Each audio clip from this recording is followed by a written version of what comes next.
विश्व वंदनीय संत सम्राट सदगुरु कबीर देव, मुदमंगल में संत समाज, सभी धर्म प्रेमी सज्जन, शक्ति स्वरूपाएं माताएं और बहन, वसुंधरा की गोद में खेलने वाले नन्हे मुन्ने प्यारे प्यारे बच्चे एवं बच्चियां, सभी को वंदन अभिनंदन करते हुए सेवा का समय मिला है। आप सभी भाई बहनों ने बड़े ध्यान से, बड़ी शांति प्रियता का परिचय देते हुए संतों की ज्ञान की चर्चा को श्रवण किया।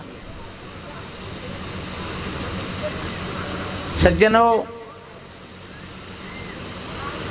वास्तव में ये सदगुरु संतों का जो ज्ञान है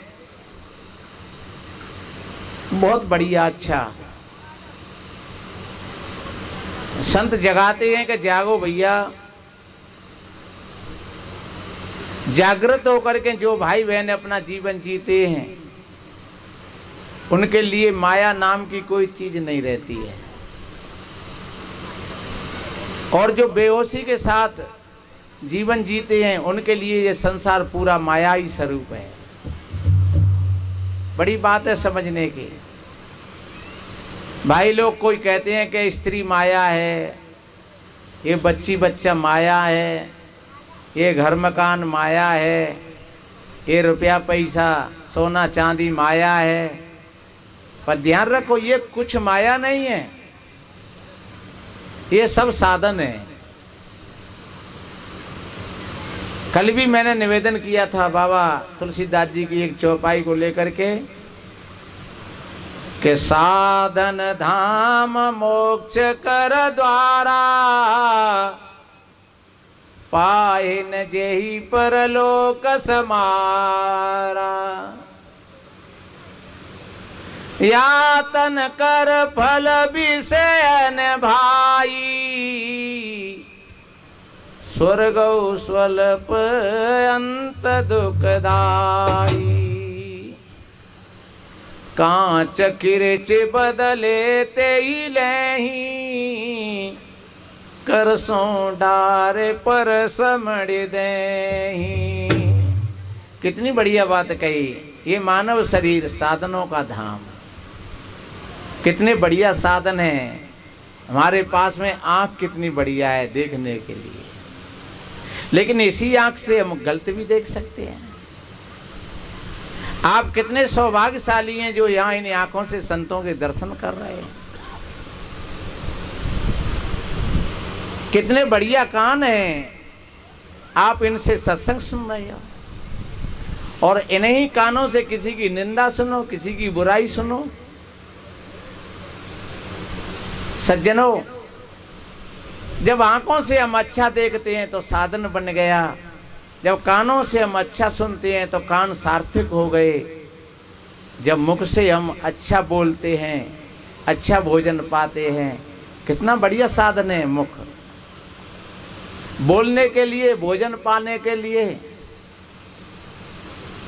लेकिन कहीं कहीं जो लोग बेहोशी के साथ अपना जीवन जीते हैं, वो सज्जनों इसी जिब्या के स्वाद में और नाना तरीका से अंडा मांस मछलियाँ काट काट करके खाते हैं। वो स्वाद जिब्या का ही स्वाद तो है। सज्जनों, अगर इसी वाणी से हम अगर गाली दे रहे हैं, किसी की चुगली निंदा कर रहे हैं, बुराई कर रहे हैं, तो समझ लो कि ये दोष हो गया। और इसी वाणी से जब हम बढ़िया बोल रहे हैं, मीठे बोल रहे हैं, अच्छे बोल रहे हैं, तो समझ लो यही अमृत हो गया। गाली देना, झूठ बोलना, चुगली करना ये विष हो गया, और अच्छा बोलना, मीठा बोलना, मधुर बोलना, सत्य बोलना यही अमृत हो गया। कितना बढ़िया साधन है। अगर हमने विष बना दिया तब तो ये माया का रूप बन गया, और अगर अमृत बना दिया तो ये भक्ति का रूप बन गया। चीज तो एक ही है। देखिए, ये बिजली है, पंखा चला रही है, माइक से आवाज को फेंक रही है दूर दूर तक। इसी को अगर फ्रीज में लगा दिया जाता है तो बर्फ बना देती है, और हीटर में लगा दिया जाता है तो आग बना देती है। और कितना बढ़िया साधन है, इस पर भोजन बनवाओ, कपड़े धुलवाओ, है गाड़ी चल रही है, जहाज चल रहे हैं, प्रकाश कर रही है, माइक चल रहा है, कितना बढ़िया साधन है। और जाइए ने आंख मीच के पकड़ लो तो ए भैया बिजली ने पकड़ लो। एक बहन कह रही महाराज मैं तो बिजली ने पकड़ ली। मैंने कहा बिजली ने तुमको पकड़ा के तुमने बिजली पकड़ी? अरे तुम बेहोशी में उसके पास चली गई होंगी। ये कितना बढ़िया साधन है, लेकिन जब थोड़ी सी हमारी लापरवाही हो गई तो ये हमारे कितने दुख का कारण बन गया। अगर हो सके साथ हम बरत रहे हैं तो समझ लो वो भक्ति बन गई, वो साधन बन गया। और अगर बेहोशी में अगर उसको पकड़ लिया तो समझ लो कि वो ही हमारा काल बन गया, दुख बन गया, नरक बन गया। चीज तो एक ही है। अब ये हमारी बात रही कि हम इसको स्वर्ग बना लें या हम इसको नरक बना लें। अगर तुम्हारे अंदर में विवेक है तो तुम स्वर्ग बना लोगे, अगर तुम्हारे अंदर में अविवेक है तो फिर तुम नरक बना लोगे। इसलिए मेरे भाई बहनों होश के साथ एक बात बताएं, जो भाई बहन इन संतों की बातों का जो उपयोग कर लेते हैं अपने जीवन में, उनका जीवन सार्थक हो जाता है, अच्छा हो जाता है। और जो भाई बहन संतों की बातों को जुठला देते हैं, जो माताएं सुनकर के ठीक तरीका से अपने ध्यान में ग्रहण नहीं करती हैं, तो फिर उनकी दशा खराब हो जाती है। बताते हैं एक आश्रम से गाड़ी जाती थी, 8-10 माताएं गाड़ी में बैठ करके सत्संग सुनने के लिए जाती हैं। तो सत्संग सुनने के लिए जाती, अपने खूब तो सवेरे ही हलवा मारो, चाय मारी, अब 3-4 घंटा गप सड़ा के मारे और शाम को गाड़ी में बैठी, फिर घर आई गई। और घर में वही दशा, वही स्थिति। एक बार ऐसा हुआ,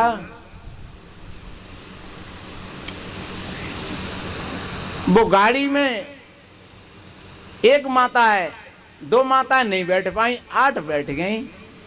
और होनहार की बात गाड़ी पलट गई, तो वे 8 मर गई। जब वो 8 मर गई, लोग पता लगा उनको, तो वे सब 8 की बहू रो रही, पर वे तो रो ही रही, पर वे 2 जो बच गई बिनू की बहू रो रही। बिनते कहेगा तुम काय को रो रही हो, तुम्हारी तो सास बच गई है, तो बताई दे तो रो रही है।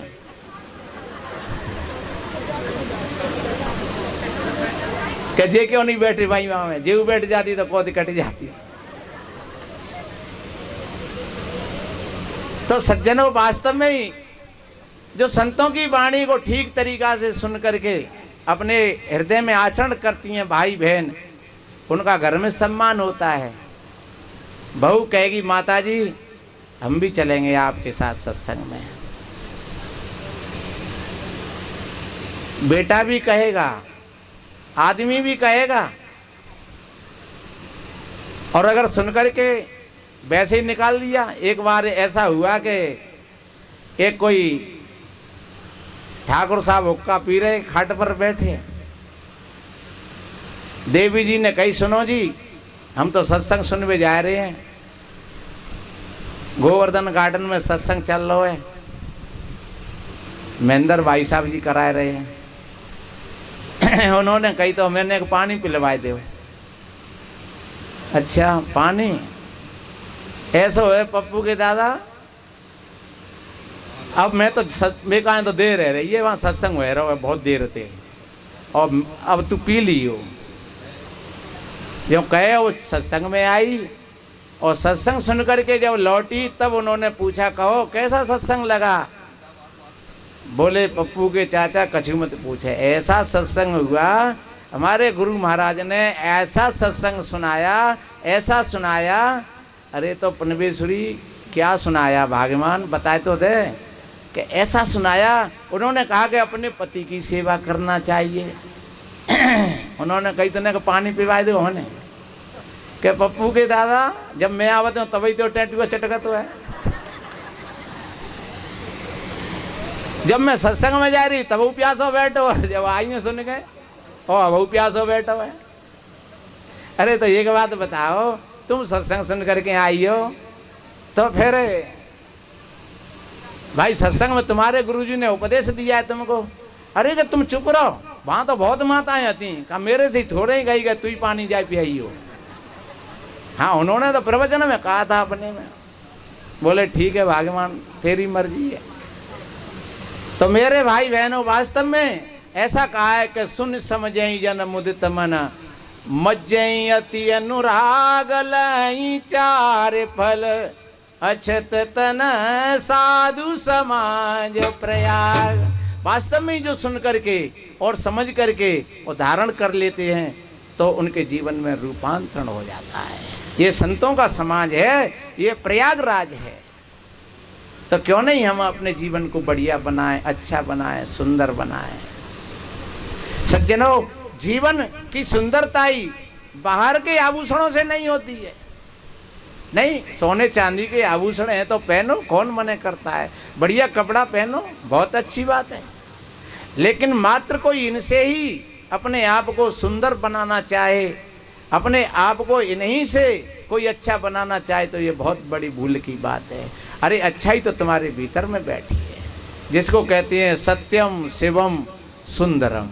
जो सत्य है, जो शिव है, वो सुंदर है, वो तुम्हारे भीतर में बैठा हुआ है। और जब वो निकल जाता है तब फिर शिव तो निकल जाता है, सब रह जाता है। लोग कहते हैं ले चलो जल्दी, क्यों देर कर रहे हो। सुंदर तो निकल गया, असुंदर रह गया है। सज्जनों, सत्य तो निकल गया, असत्य रह गया है। तो जो वो शक्ति है तुम्हारे भीतर में, जिसको मैं सत्यम शिवम सुंदरम कह रहा हूं, और उसी शक्ति से जो जुड़ा हुआ संधर्म है, वो हमारे भीतर के सद्गुण है, दया है, क्षमा है, संतोष है। एक साधु से पूछा किसी ने, महाराज आपका परिवार है क्या? और अक्सर करके लोग पूछते भी यही हैं, महाराज जी तुम्हारा परिवार है का, तुम कौन जाति के हो, तुम्हारी शादी हो गई क्या, तुम्हारी घरवाई हते है का, मोड़ी मोड़ा आते हैं का। हालांकि में साधु का ये परिचय नहीं होता है। ऐसा कहा है कि जाति ने पूछो साधु की, बूझ लीजिए ज्ञान, मोल करो तलवार का, पड़ा रहने दो म्यान। अरे तलवार का मोल करो, म्यान तो उसके साथ में है ही। इसलिए सज्जनों, साधु का परिचय ज्ञान होता है। लेकिन संसारी भैया लोग पूछते हैं इन्हीं बातों को। तो महात्मा अच्छे विद्वान थे, समझदार थे, ज्ञानी थे। महात्मा जी से पूछा आप कौन, आपका परिवार है क्या, आप कौन जाति के हैं? महात्मा जी ने कहा कि ये मानव जाति है हमारी, और मेरा परिवार मेरे पास में ही है। मेरा परिवार मेरे से दूर नहीं है कहीं। तो महाराज हमें तो दिख ही नहीं रहा है आपका परिवार। कि मेरा परिवार इन आंखों से नहीं दिखेगा, मेरे परिवार को देखना है तो अपनी भीतर की आंखों को खोलिए। महात्मा जी ने कहा अपनी भीतर की आंखों से जब देखोगे, जब मेरा परिवार दिखेगा। तो महाराज आप बता तो सही। तब महात्मा जी ने कहा, देखिए कितना बढ़िया कहा कि सत्यम माता पिता ज्ञानम, धर्मो भ्राता दया सखा, शांति पत्नी क्षमा पुत्रो, सड़ेते ममु बांधवा। महात्मा जी ने कितना बढ़िया अपना परिवार बताया। भैया सत्य ही मेरी माता है, ज्ञान ही मेरा पिता है, धर्म ही मेरा भाई है, दया मेरा सखा है, क्षमा मेरा पुत्र है, और शांति मेरी पत्नी है। ये परिवार आपके अंदर में भी तो है। जब इस परिवार से आप परिचय हो जाओगे, यही तुम्हारे भीतर का खजाना है। यही तुम्हारे भीतर का धन है। इसी धन को हमारे भैया गा रहे थे करनदास जी। मीरा कहती है पायो जी मैंने राम रतन धन पायो, पायो जी मैंने राम रतन धन पायो। जब ये भीतर का खजाना बुद्ध को मिला, कबीर को मिला, साहिब बन गई। तो मेरे भाई बहनों, ये भीतर का खजाना हम कब मिलेगा हमको? जब हम अपने भीतर में रूपांतरण करें। कहते हैं नजरें बदलती हैं तो नजारे बदल जाते हैं, और जब किश्ती रुख बदलती है तो किनारे बदल जाते हैं। इसलिए मेरे बहन भाइयों, अपने जीवन को बढ़िया बनाने के लिए हमें अपने भीतर के सद्गुणों को जागृत करना चाहिए। कहते हैं दया धर्म नहीं मन में, अरे मुखड़ा क्या देखे दर्पण में, तेरे दया धर्म नहीं मन में, मुखड़ा क्या देखे दर्पण में। वास्तव में हम बार बार शीशा को देखते हैं उठा करके अपने चेहरा को, लेकिन शीशा जब ही अच्छा लगता है जब चेहरे पर नूर होता है। और शीशा में जैसा हमने सुना महात्माओं से कि कोई एक सीधो साधो भैया गयो बाजार में, तो जाकर के वो एक पटसारी की दुकान पे पहुंच गयो। अकेला ही तो पत्नी हती और बुढ़िया हती, एक बुढ़ा डोकरा। तो सोचा तो होगो कभी कभार कह रहे मैं अकेलो ही हूँ, क्या किया जाए, हम दो भैया होते तो ज़्यादा अच्छी बात है। तो पटसारी की दुकान पर गया और उसने जाकर के अक्षमात्र उस जो शीशा रखा था और उसको उठा करके देखा, तो उसमें उसको अपना चेहरा नजर आया। सो ये एकदम खुश हो गया, भाई भाई और ये मर गए, मैं जो सोचा तो कि हूँ अकेलो ही हूँ, चलो आज हम दो है गए, क्योंकि उसमें उसको अपना चेहरा दिख रहा था। अब ठीक है, मैं जाए घर छोड़ जाए करेंगे और मैं खेत में चलो जाए करेंगे।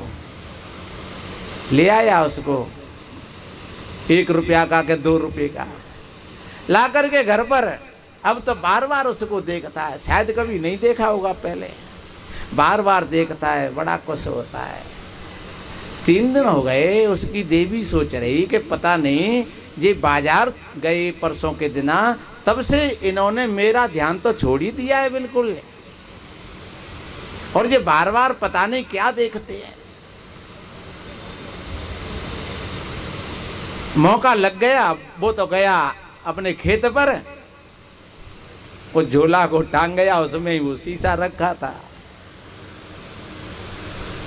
और वो देवी तो उसकी ताक में बैठी कि मौका लग जाए तो मैं देखूं कि जहाँ में कहाँ आग लग रही है। जब आते हो तो जई पे कितो बहरा है, जब जाते हो तो जई में देख देख के जाते हो। उसको मौका लग गया तो उसने उठा करके उस थैला में से निकाल करके देखा, तो उसमें उसका चेहरा नजर आया और बोली मज्जा बराए दे तो है। तभी तो मैं सोचती कि जी मुँह पे तो जाको ध्यान कैसे हटी हो गया, जी दूसरी ले आओ जाए। अब आवंदे अब देखेंगे, ये पाने शीशा तो रखे दो भाई में, और टूटी सी घाट पे सोई गई। बुढ़िया ने कहा बात क्या है बहू रानी, बेटा क्यों नाराज हो गई? बोले हमें कहोगी बहू बहू ना आते ही। अरे तो बात क्या है? बात क्या है? तुम्हारो लड़का दूसरी ले आए हो है। दूसरी लाए हो? कब लाए हो? कि वो जब बाजार में गया जब, तो दूसरी ला दो तो हमें तो दिखती भैया, कहाँ है? कब वो रखी है बात थैला में घुटी पे।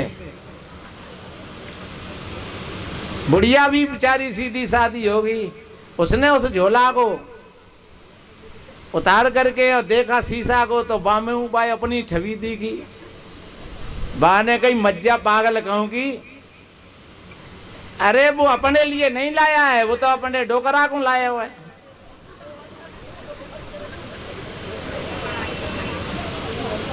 सज्जनों, बहू को अपना रूप दिख रहा था, बुढ़िया को अपना रूप दिख रहा था, और जब बुड्ढे ने देखा तो बुड्ढे को अपना रूप दिख रहा था।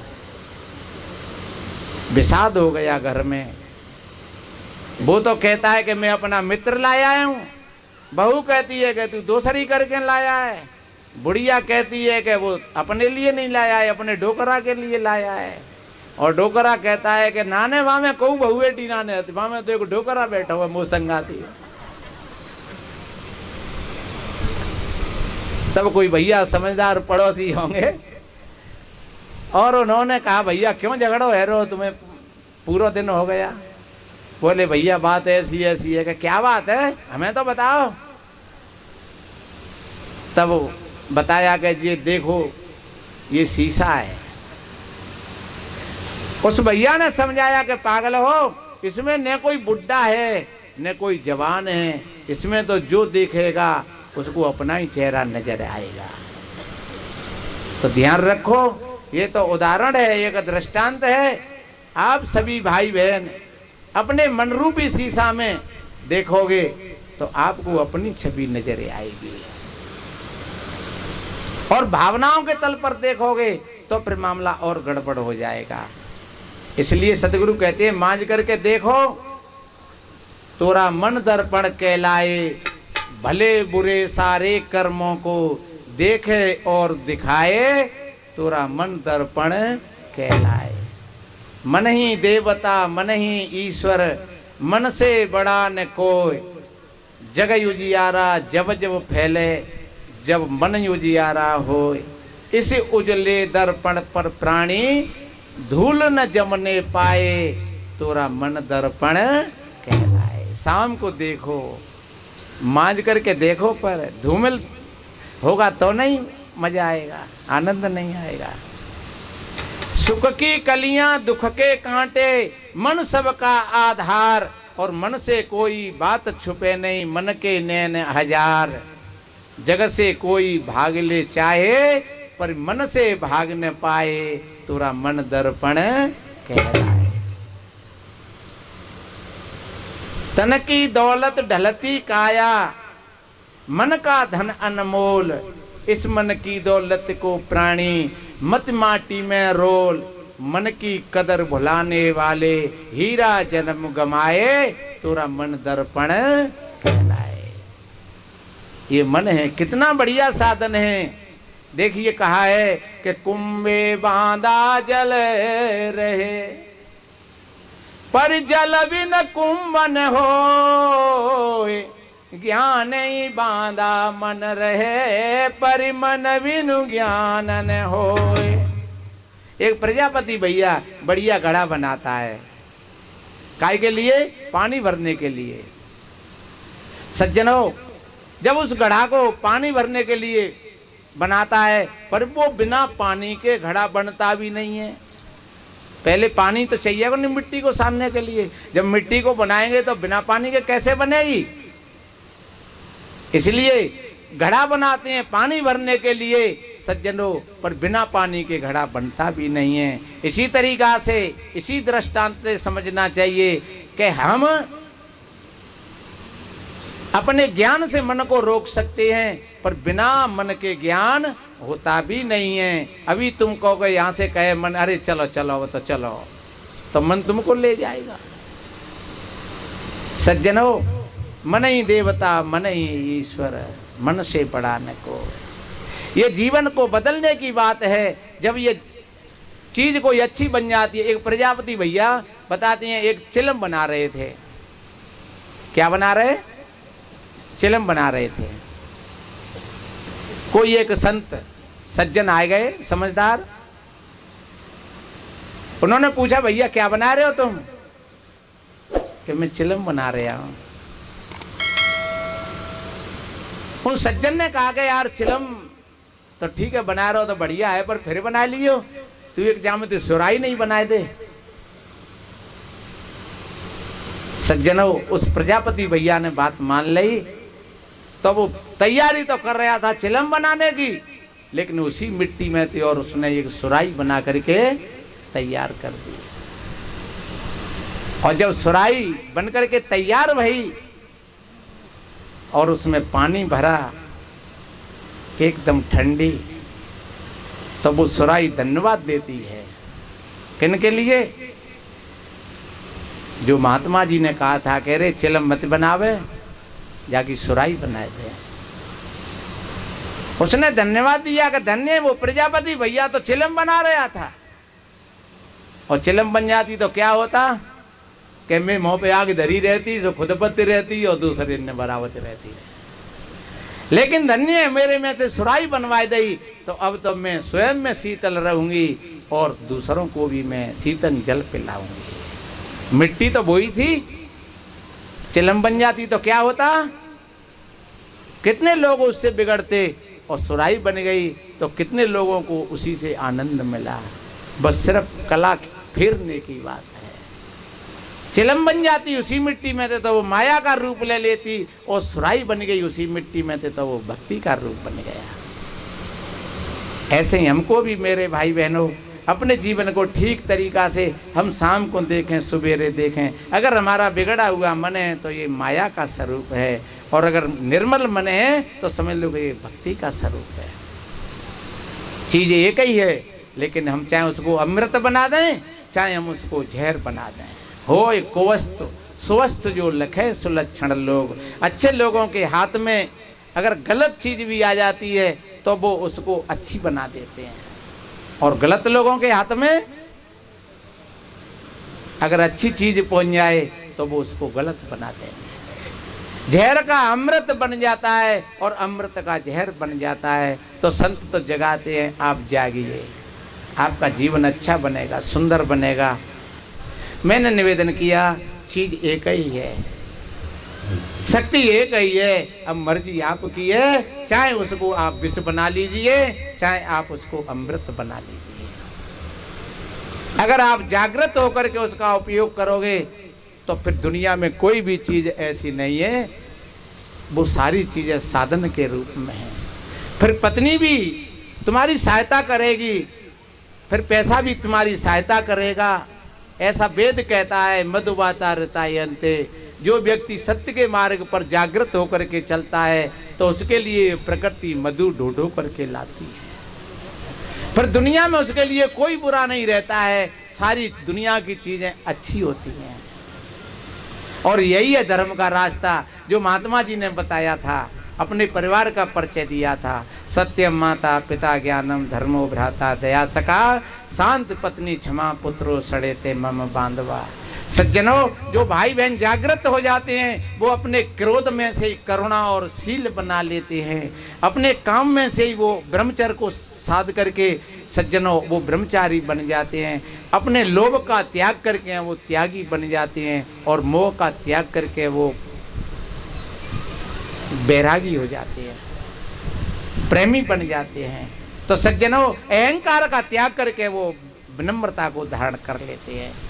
यही कहा शायर ने, नजरें बदलती हैं तो नजारे बदल जाते हैं, और जब किश्ती रुख बदलती है तो किनारे बदल जाते हैं। बस थोड़े से गियर डालने की बात है, थोड़े से बदलने की बात है। ये संसार में मानव शरीर मिला है, बहुत बड़ा सुंदर है। ये कितना बढ़िया साधनों का धाम है, कितना बढ़िया अच्छा परिवार मिला है, बढ़िया पत्नी मिली है, बढ़िया पति मिले हैं, बढ़िया बेटी बेटा मिले हैं, बढ़िया घर मकान मिला है, हम पे खर्च के लिए पैसा भी है। तो क्यों नहीं हम अपने जीवन को बढ़िया आनंद में बनाएं। यही है धर्म का रास्ता। हमारे साहब जी बार बार गाते रहते हैं, अगर धर्म पथ पर तू चलता रहेगा तो सारा काम तेरा संभलता रहेगा। अगर देख करके जलेगा किसी को तो खुद ही जलेगा, हाथ मलता रहेगा। अगर तू बनाएगा दूसरों के काम को, तेरा काम सारा बनता रहेगा। अगर धर्म पथ पर तू चलता रहेगा, तेरा काम सारा संभलता रहेगा। हम धन्यवाद देते हैं भाई महेंद्र सिंह जी और उनके सभी भाइयों को, और सभी बहन बेटियों को, सभी बच्चाओं को, और सबसे विशेष ज़्यादा आप सभी सत्संगी भाइयों को, क्योंकि आप सभी के लिए कोटि कोटि साधुवाद। मैंने महेंद्र भाई से कहा, मैंने कहा घर पर कार्यक्रम हो जाएगा, घर पर नहीं होगा छतों पर? बोले हो जाएगा साहब जी, तो अपन तो कहीं भी करवा लेंगे, लेकिन हम सोचते हैं कि 10, 20, 5, 50, 100, 200 लोग और सुने। सज्जनों, वास्तव में ही ऐसे ही धर्मात्मा लोग होते हैं जो स्वयं अपने जीवन को बढ़िया बनाते हैं और दूसरों को भी वो मौका देते हैं। ऐसा तो कोटि कोटि साधुवाद, धन्यवाद। संतों का यही भाव होता है, सर्वे भवन्तु सुखिनः सर्वे सन्तु निरामया, सर्वे भद्राण पश्यन्तु माँ कश्चित् दुख भाग भवेत्। सभी के जीवन में आनंद हो, सभी का कल्याण हो, सभी निरोग हों, स्वस्थ हों। इन्हीं शुभ मंगल कामनाओं के साथ बोलिए श्री सद्गुरुदेव की साई।